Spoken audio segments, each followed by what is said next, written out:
4 अंग्रेजन जेठानियां और एक काली देवरानी। बहुत समय पहले की बात है। जूनागढ़ नाम के एक छोटे से गांव में सावित्री अपने पति जगमोहन के साथ रहा करती थी। दोनों पति पत्नी का एक अनाज का गोदाम था और जगमोहन उस गोदाम में बैठकर वहां होने वाले काम की देखरेख करता था। जगमोहन और सावित्री के 5 बेटे थे। उनमें से 4 बेटे तो अब बड़े हो चुके थे, परंतु 5वां बेटा रवि अभी भी 14 वर्ष का ही था। ऐसे ही एक दिन सावित्री और जगमोहन बैठकर बात कर रहे होते हैं। आपको पता है, कल जमुना का बेटा विदेश से घर आया है। जब गांव में रहता था तो कैसा गंवार सा दिखता था, इधर से उधर पूरे दिन घूमता रहता था। अब जब विदेश से आया है तो एकदम विदेशी बाबू बनकर आया है और बहुत अमीर भी हो चुका है। मैंने तो सुना है कि वो जमुना को विदेश लेकर जाने वाला है। ये तो बहुत अच्छी बात है। वैसे सुना तो मैंने भी है, विदेश जाकर लड़के सुधर जाते हैं और अच्छा खासा कमाने लग जाते हैं। बात तो आपकी सही है। मैं भी सोच रहा हूँ कि हम भी अपने बेटों को विदेश भेज देते हैं। वहाँ अच्छे से पढ़ेंगे, काम करेंगे तो अच्छा कमाएंगे और अच्छे से रहेंगे। पर अगर हम अपने 5 बेटों को विदेश भेज देंगे तो यहाँ पर हमारा ख्याल कौन रखेगा? अगर ऐसी बात है तो हम अपने 4 बड़े बेटे को विदेश भेज देते हैं और रवि को यहीं हमारे पास रख लेते हैं। वैसे भी अभी वो ज्यादा बड़ा नहीं है। बात तो आपकी सही लग रही है। चलिए, मैं जमुना के बेटे से बात करती हूँ। इसके बाद सावित्री जमुना के बेटे से बात करती है और फिर उसके साथ ही अपने 4 बड़े बेटे को विदेश भेज देती है। इसी तरह धीरे धीरे करके 10 साल बीत जाते हैं। अब सावित्री और जगमोहन बूढ़े हो चुके थे और रवि शादी लायक हो गया था। सावित्री जगमोहन के पास जाती है और कहती है, देखिए जी, रवि शादी लायक हो गया है और अब मैं बूढ़ी हो चुकी हूँ। मुझसे अब ज्यादा काम नहीं होता। मैं सोच रही थी कि हम रवि की शादी करवा देते हैं। बात तो तुम्हारी सही है। चलो, मैं कुछ देखता हूँ। इसके बाद जगमोहन रवि के लिए एक लड़की ढूंढता है और फिर सावित्री रवि के पास जाती है और कहती है, रवि बेटा, देख, तेरी उम्र शादी लायक हो गई है, इसलिए मैंने तेरे लिए एक लड़की देख ली है। दिखने में ज्यादा सुंदर नहीं है पर बहुत ही अच्छी है। घर के हर काम आते हैं उसे और बोलचाल में भी बहुत अच्छी है। अगर तू कहे तो मैं आगे की बात चलाऊं। माँ, इसमें मुझसे पूछने जैसा क्या है? अगर आपने लड़की देख ली है तो अच्छी ही होगी और आप तो जानती हैं मैं आपको और बाबा को कभी किसी चीज के लिए मना नहीं करता। इसके बाद सावित्री और जगमोहन मिलकर रवि की शादी झरना नाम की एक लड़की से कर देते हैं। झरना का रंग दबा हुआ था परंतु उसका व्यवहार बहुत ही अच्छा था।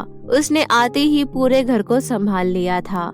अब वो सावित्री को एक भी काम नहीं करने देती थी और सावित्री की सेहत का भी अच्छे से ध्यान रखती थी। माँ जी, 4 बज गए हैं, आपने अपनी दवाई खा ली? अरे बेटा, ये स्वेटर बुनते बुनते दिमाग से ही निकल गया। माँ जी, आप अपनी सेहत का ध्यान रखा कीजिए। इस उम्र में दवाइयाँ वगैरह बहुत जरूरी होती हैं, इन्हें नजरअंदाज नहीं करना चाहिए। जरूर मैंने कोई अच्छे कर्म किए होंगे जो मुझे तुझ जैसी बहू मिली है। भगवान तुझे हमेशा खुश रखे। दिन ऐसे ही बीत रहे होते हैं। एक दिन झरना रसोई में काम कर रही होती है कि तभी दरवाजे पर खटखटाहट होती है। झरना दरवाजा खोलती है तो उसे अपने सामने 4 आदमी सूट बूट में दिखते हैं और 4 औरतें छोटे टॉप और मिनी स्कर्ट में दिखाई देती है। हाय राम, ये क्या है? ये आप लोगों ने क्या पहन रखा है? और आप लोग कौन हैं? यहाँ क्या कर रहे हैं? उनमें से एक आदमी कुछ बोलने ही वाला होता है कि तभी वहाँ पर सावित्री आ जाती है।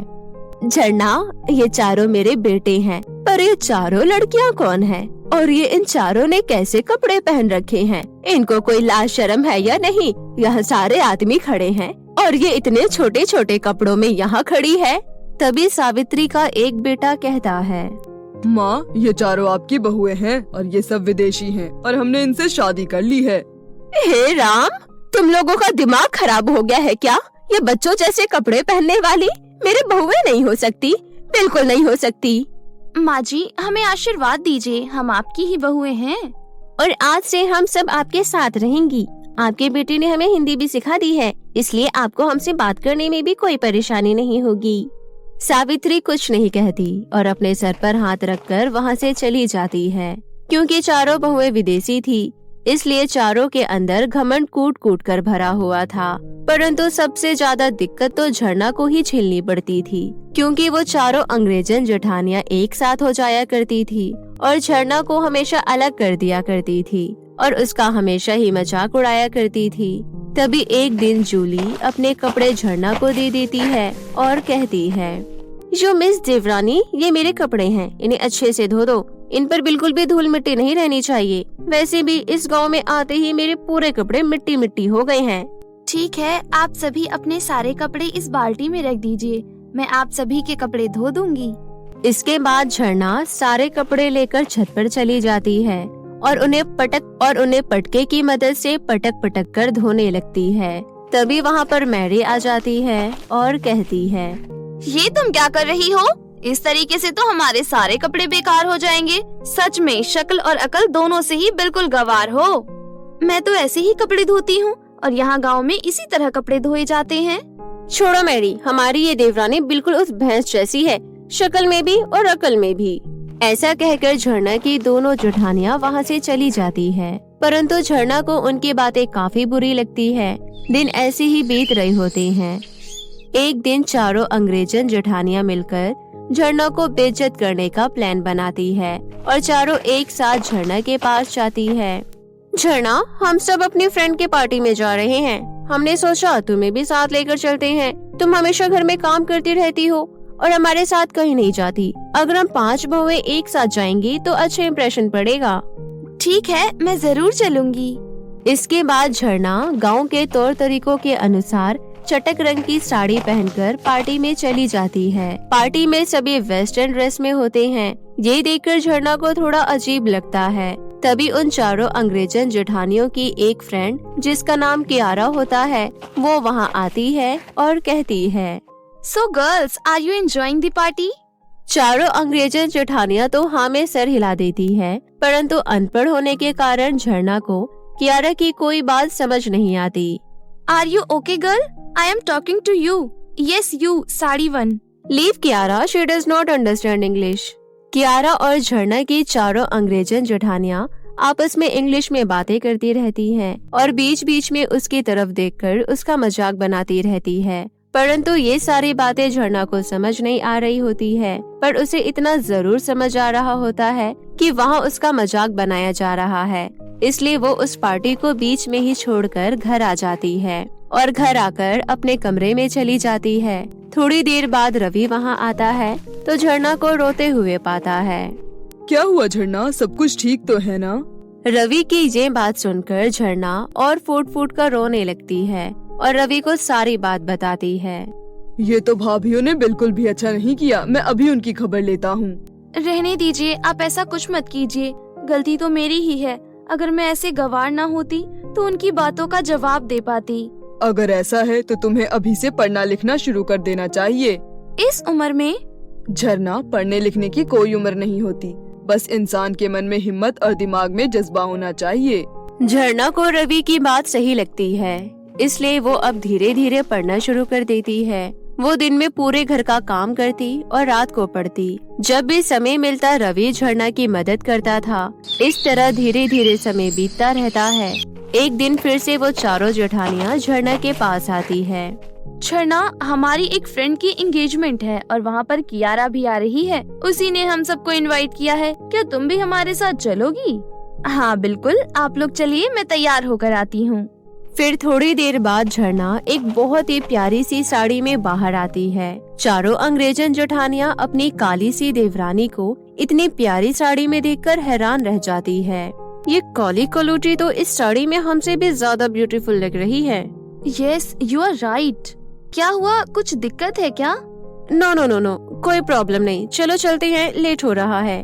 इसके बाद वो पांचों एंगेजमेंट पार्टी में पहुंच जाते हैं। चारों अंग्रेजन जेठानियां कियारा का इंतजार कर रही होती है, क्योंकि वो जानती थी कि जैसे ही कियारा आएगी वो बहुत ही अच्छे तरीके से झरना का मजाक बनाएंगी और ये देखकर वो चारों मजा लेंगे और कुछ ही देर में उनका इंतजार खत्म हो जाता है और कियारा वहाँ आ जाती है। कियारा पहले उन चारों अंग्रेजों को हाय करती है और उसके बाद झरना की तरफ मुड़कर अंग्रेजी में कहती है, how are you beautiful lady. चारों अंग्रेजन जेठानियाँ मुस्कुरा रही होती है क्योंकि वो जानती थी कि झरना जैसी गंवार औरत कभी इस बात का जवाब नहीं दे पाएगी। परंतु जब झरना अपना मुंह खोलती है तो चारों की चारों अंग्रेजन जेठानियों के चेहरे पर 12 बज जाते हैं। I am good, what about you? Oh, so you speak English also? Yeah, I can speak English better than native speakers. झरना का ये जवाब सुनकर तो कियारा वहाँ से 9-11 ही हो जाती है। फिर मैरी झरना के पास आने लगती है कि तभी मैरी की एक ड्रेस टेबल में फंस जाती है और फट जाती है। ओह माय गॉड, ये क्या हो गया, मेरी ड्रेस। इसके बाद झरना बिना देर किए मैरी को बाथरूम में ले जाती है। आप चिंता मत कीजिए जेठानी जी, मेरे पास ये सुई धागा है। मैं ये सुई धागा हर जगह लेकर चलती हूँ, क्या पता कहाँ जरूरत पड़ जाए। आप रुकिए, मैं आपकी ड्रेस सिल देती हूँ। ऐसा कहकर झरना मैरी की ड्रेस को सुई धागे से अच्छे तरीके से सिल देती है। अब आपको इस ड्रेस में चलने में कोई दिक्कत नहीं होगी। थैंक यू सो मच झरना, अगर तुम नहीं होती तो ना जाने क्या होता। और हाँ, मुझे माफ कर दो, मैंने तुम्हारे साथ बहुत बुरा सलूक किया, तुम्हारा इतना मजाक बनाया, इसके बावजूद भी तुमने मेरी फिक्र नहीं छोड़ी। I am really sorry. ये सब कुछ बाकी 3 अंग्रेजन जेठानियाँ बाथरूम के दरवाजे पर खड़े होकर देख रही होती है। वो भी अंदर आ जाती है और झरना से माफी मांगती है। झरना बड़ा दिल रखकर चारों को माफ कर देती है। चलो, ये सॉरी और थैंक यू का सिलसिला तो चलता रहेगा। अब चलकर पार्टी एंजॉय करते हैं, नहीं तो यहीं बाथरूम में ही बातें करते करते पूरी पार्टी खत्म हो जाएगी। इसके बाद 5 बहुएं मिलकर पार्टी एंजॉय करती हैं और फिर घर आ जाती हैं। और उस दिन के बाद से चारों अंग्रेजन बहुएं झरना के साथ मिलकर घर का काम करने लगती है और हंसी खुशी एक साथ रहने लगती है। बहुत समय पहले की बात है। मूलपुर नामक एक गांव में राधा नाम की लड़की अपने चाचा चाची के साथ रहती थी। राधा की चाची अनीता का बहुत कठोर स्वभाव था। अनीता बिल्कुल नहीं चाहती थी कि राधा उसके घर में रहे, इसलिए उसकी चाची उसे पूरा दिन घर का काम करवाती थी और राधा को सिर्फ एक वक्त का ही खाना देती थी और वो एक वक्त का खाना भी रूखा सूखा होता था।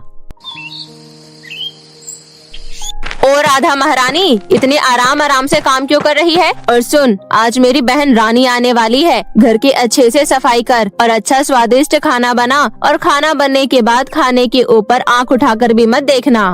बेचारी राधा बिन माता पिता की बच्ची सारा दिन काम करती, अपनी चाची की डांट भी सुनती। शाम तक अनीता की बहन रानी वहाँ पर आ जाती है। रानी और अनीता दोनों साथ बैठकर बातें कर रही थी। थोड़ी ही देर में राधा उनको खाना दे आती है।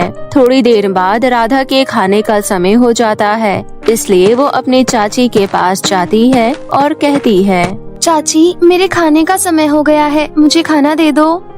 तुझे दिख नहीं रहा मैं अपनी बहन से बातें कर रही हूँ? अपनी मनहूस शक्ल लेकर कहीं भी आ जाती है। एक दिन खाना नहीं खाएगी तो मर नहीं जाएगी।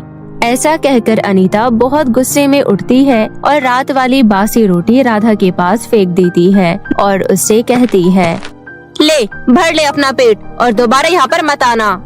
राधा उस बासी रोटी को बहुत मुश्किल से खाती है और खा पी कर सो जाती है।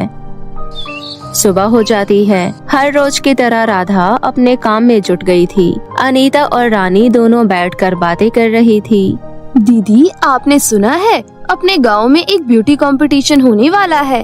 मैं आपके पास इसलिए आई हूँ, मुझे ब्यूटी कंपटीशन में जाना है और जीत कर भी आना है। आप तो मेरी सुंदरता को जानती हो, मैं कितनी सुंदर हूँ। लेकिन दीदी, उस ब्यूटी कंपटीशन में सिर्फ लहंगा ही पहन कर जा सकते हैं। क्या आप मुझे एक लहंगा दिलवा सकती हो? हाँ, क्यों नहीं। तुम मेरी सबसे छोटी और अच्छी बहन हो और देखना तुम ही इस ब्यूटी कंपटीशन में जीतोगी।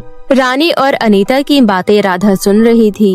राधा भी बहुत सुंदर थी और वो भी ब्यूटी कंपटीशन में जाना चाहती थी। तभी वो सोचती है, अरे मैंने भी न्यूज़पेपर में देखा था हमारे गांव में एक ब्यूटी कंपटीशन होने वाला है।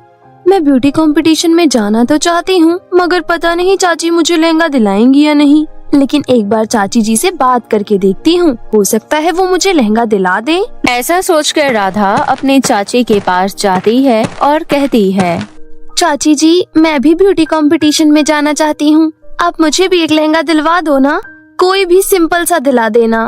दीदी, क्या आप इस नौकरानी को लहंगा दिलाओगी? और इस नौकरानी की हिम्मत तो देखो, आपसे फरमाइशें कर रही है। आप इसे कुछ कह क्यों नहीं रही? आप इसको इसकी औकात दिखा दो। हाँ बहन, तो ठीक कह रही है, इसको इसकी औकात दिखानी ही पड़ेगी। तेरी इतनी हिम्मत, तुम मुझसे लहंगा मांग रही है, वो भी ब्यूटी कंपटीशन में जाने के लिए? रुक, तुझे तो मैं अभी बताती हूँ। ऐसा कहकर अनीता राधा को बहुत मारती है और कहती है, आज के बाद किसी चीज की फरमाइश की तो घर से बाहर निकाल दूंगी। जा अब मेरे लिए कॉफी बनाकर लेकर आ। पता नहीं कौन सा मनहूस दिन था जो इसके माता पिता इसे मेरे पास छोड़ गए। इसके बाद राधा कॉफी बनाकर अनीता को दे जाती है और अनीता और उसकी बहन कॉफी पीकर शॉपिंग करने चली जाती है। दूसरी तरफ राधा बहुत रोती है क्योंकि उसके शरीर में बहुत दर्द हो रहा था। अनीता ने उसे बहुत मारा था। तभी वो अपने स्वर्गवासी माँ की तस्वीर की तरफ देखती है और कहती है, देखो ना माँ, मुझ पर कितना अत्याचार हो रहा है। यहाँ पर मुझे हर समय मारा पीटा जाता है, हर समय मन मार कर रहना पड़ता है। मुझे ब्यूटी कंपटीशन में जाना है, लेकिन जा नहीं सकती क्योंकि मेरे पास लहंगा नहीं है। अगर आज आप होती तो मैं इस ब्यूटी कंपटीशन में जाती और जीत कर आती। ऐसा कहकर राधा बहुत रोती है, लेकिन तभी तस्वीर में से उसकी स्वर्गवासी माँ की आवाज आती है, हाँ मेरी बच्ची, मुझे पता है तेरे ऊपर कितना अत्याचार हो रहा है, लेकिन तुझे परेशान होने की जरूरत नहीं है। मैं हमेशा तेरे साथ हूँ। तू ब्यूटी कंपटीशन में जरूर जाएगी, तेरा सपना जरूर पूरा होगा। मेरी बच्ची, तुझे एक लहंगे की जरूरत है ना, इसलिए मैं तुझे एक जादुई लहंगा देती हूँ। माँ, मुझे बहुत खुशी हो रही है कि आप मेरे साथ हो। सच में एक माँ ही होती है जो अपने बच्चे को किसी चीज की कमी नहीं होने देती। बेटी, तेरा जादुई लहंगा अलमारी में रखा है। ऐसा सुनकर राधा अपनी अलमारी खोलती है और सच में उसमें एक जादुई लहंगा रखा हुआ होता है। लहंगा देखकर राधा बहुत ज्यादा खुश होती है। वहीं दूसरी तरफ अनीता और रानी घर आ जाती है और वो भी बहुत बढ़िया लहंगा लेकर आती है, लेकिन जादुई लहंगे की बात ही अलग थी। राधा, ओ राधा, हम दोनों के लिए फ्रेश जूस लेकर आ। थोड़ी ही देर में राधा उन दोनों के लिए जूस ले आती है। ऐसे ही थोड़े दिन का समय बीत गया। आज ब्यूटी कंपटीशन था। अनीता और रानी दोनों पहले ही ब्यूटी कंपटीशन में चली जाती है। अनीता और रानी के जाने के बाद राधा अपना लहंगा पहन लेती है और ब्यूटी कंपटीशन में चली जाती है। राधा लहंगा पहनकर और भी सुंदर हो जाती है। किसी की भी नजर राधा से हट नहीं रही थी क्योंकि राधा का जादुई लहंगा बहुत चमक रहा था। राधा उस ब्यूटी कंपटीशन को जीत जाती है, जिसे देखकर अनीता और रानी दोनों बहुत क्रोधित हो जाती है। तीनों घर आती है। तेरे पास इतना कीमती लहंगा कहाँ से आया? जब तेरे पास लहंगा था तो मेरे पास क्यों आई थी? चाची, ये लहंगा मुझे मेरी स्वर्गवासी माँ ने दिया है। ये कोई मामूली लहंगा नहीं है, ये जादुई लहंगा है। जो भी इस लहंगे को पहनेगा वो अधिक सुंदर हो जाएगा। दीदी, ये ठीक कह रही है। जब इसने ये लहंगा पहना हुआ था तो ये बहुत सुंदर लग रही थी। आपको इससे ये लहंगा छीन लेना चाहिए। रानी के कहने पर अनीता राधा से वो जादुई लहंगा छीन लेती है और रानी को दे देती है। लेकिन जैसे ही रानी वो लहंगा पहनती है तो वो बहुत बदसूरत हो जाती है। तभी उस जादुई लहंगे में से आवाज आती है, तुमने राधा के ऊपर बहुत अत्याचार किया है, लेकिन इसकी सजा तुम्हारी बहन को मिल गई। अब तुम्हारी बहन हमेशा के लिए बदसूरत रहेगी और इसकी सजा तुम्हें भी मिलेगी। तुम भी बदसूरत हो जाओगी। लहंगे के ऐसा बोलने पर तुरंत ही अनीता भी बदसूरत हो जाती है। वो लहंगा तुरंत ही राधा के पास वापस आ जाता है और राधा उस जादुई लहंगे की मदद से अच्छे से घर में रहने लग जाती है और हंसी खुशी अपना जीवन व्यतीत करती है। गायब करने वाली जादुई साड़ी। किसी गांव में अनन्या नाम की लड़की अपने मम्मी पापा के साथ रहती थी। अनन्या के पापा राजीव बहुत ही गुस्से वाला था और उसे किसी से ज्यादा बात करना भी पसंद नहीं था। अनन्या अपने पापा से डर कर रहती थी, लेकिन अपनी मम्मी को बहुत प्यार करती थी। एक दिन अनन्या के मम्मी पापा की लड़ाई हो रही थी। तभी अचानक राजीव अनन्या की मम्मी को धक्का दे देता है और उसकी मम्मी का सिर दीवार पर बहुत जोर से टकरा जाता है, जिसके बाद उसकी मम्मी की वहीं मौत हो जाती है। राजीव आसपास के लोगों को बताता है कि उसकी बीवी सीढ़ियों से गिर गई, जिसकी वजह से उसकी मौत हो गई और दुखी होने का नाटक करने लगता है।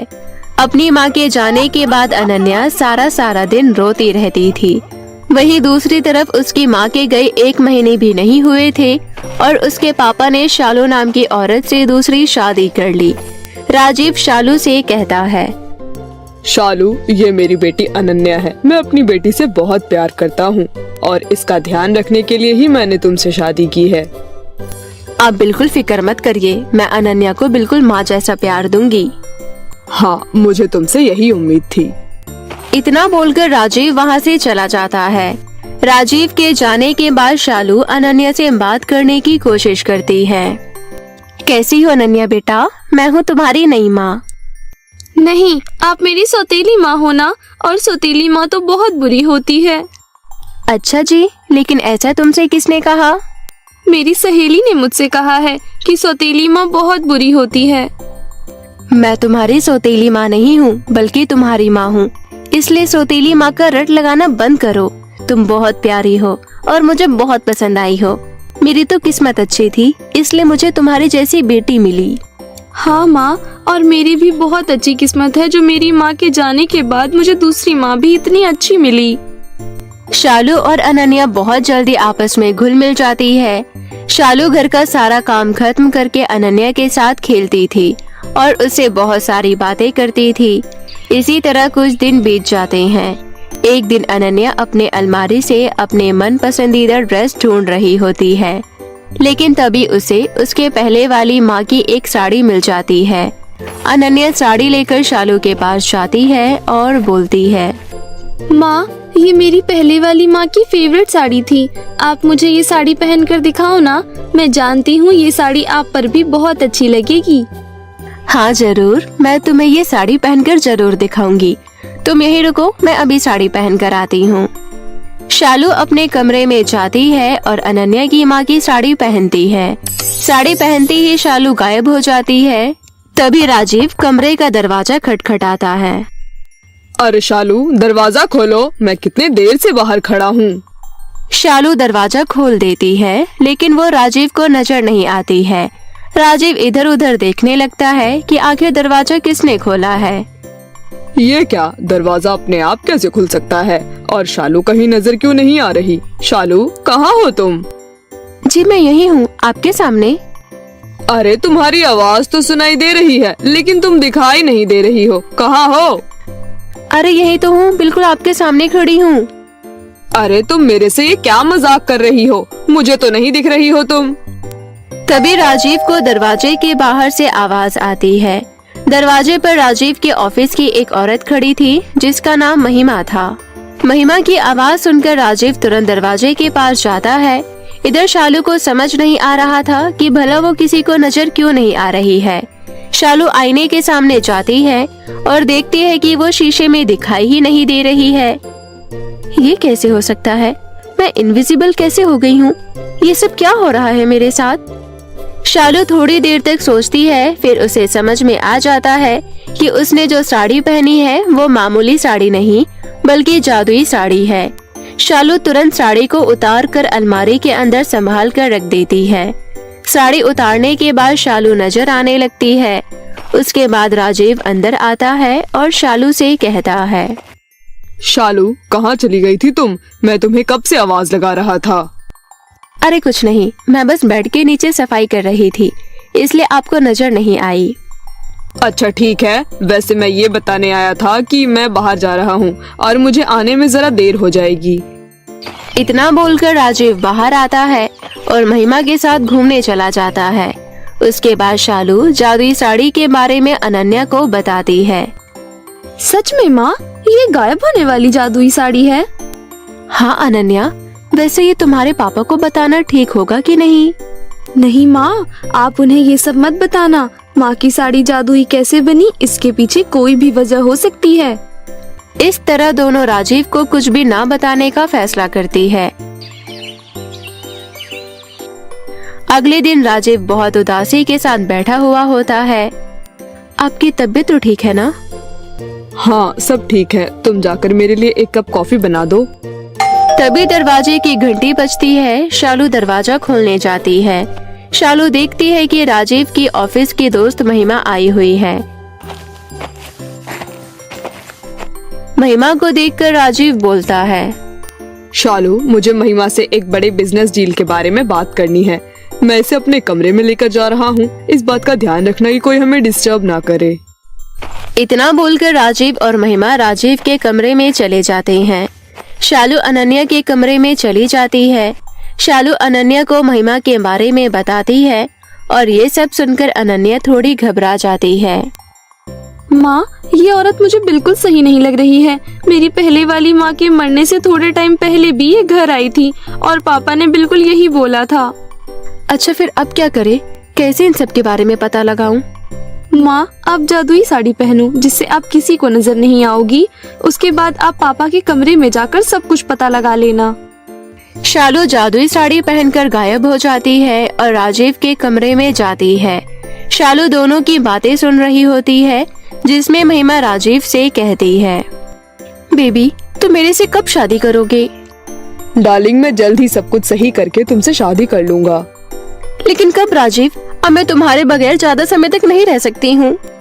महिमा, मैं तुम्हारे लिए ही तो ये सब कुछ कर रहा हूँ। जब मेरी पहली बीवी ने तुम्हारी वजह से मेरे से लड़ाई की थी तो मैंने उसे सीढ़ियों से धक्का देकर उसकी जान ले ली। लेकिन फिर भी तुमने मेरे से शादी नहीं की, बल्कि शालू से दूसरी शादी कर ली। मैंने तुमसे दूसरी शादी इसलिए नहीं की क्योंकि मेरी पहले वाली बीवी की सारी प्रॉपर्टी अनन्या के नाम थी।